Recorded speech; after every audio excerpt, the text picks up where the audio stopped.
வணக்கம். இன்னைக்கு சக்கரவள்ளி கிழங்குல ஸ்நாக்ஸ் ரெசிபி எப்படி செய்யறதுன்னு பார்க்கலாம். ஒரு சக்கரவள்ளி கிழங்க வேக வச்சு தோல் எடுத்து வச்சிருக்கேன். 5 டீஸ்பூன் அளவுக்கு கார்ன்ஃபிளவர் மாவு, ஒரு கைப்பிடி கொத்தமல்லியை பொடியா கட் பண்ணி வச்சிருக்கேன். 1/2 டீஸ்பூன் அளவுக்கு தனி மிளகாய் தூள், 1/4 டீஸ்பூன் அளவுக்கு மிளகுத்தூள். இப்ப இந்த சக்கரவள்ளி கிழங்க நல்லா மசிச்சுக்கலாம்.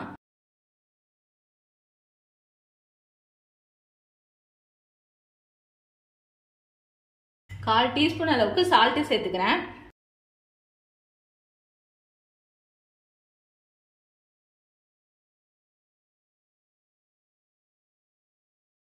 இப்போ இதை நல்லா பிசைஞ்சிக்கலாம்.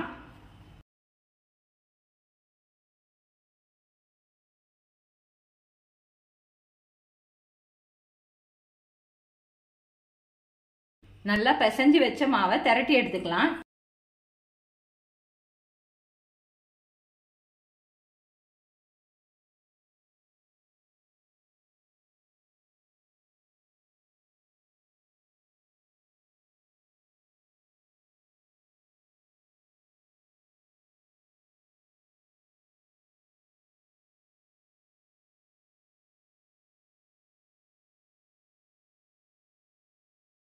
இந்த அளவுக்கு கொஞ்சம் திக்னஸாவே உருட்டி வச்சுக்கோங்க.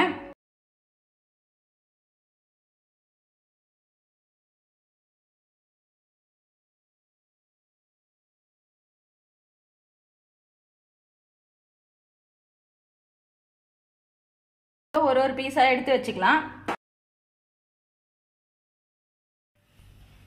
இப்ப எல்லா பீசஸும் கட் பண்ணி வச்சாச்சு. இதை எண்ணெயில போட்டு பொரிச்சு எடுத்துக்கலாம். இந்த அளவுக்கு கொஞ்சம் திக்னஸாவே கட் பண்ணிக்கோங்க. இந்த அளவுக்கு கோல்டன் ப்ரௌன் வந்த பிறகு எடுத்துக்கலாம்.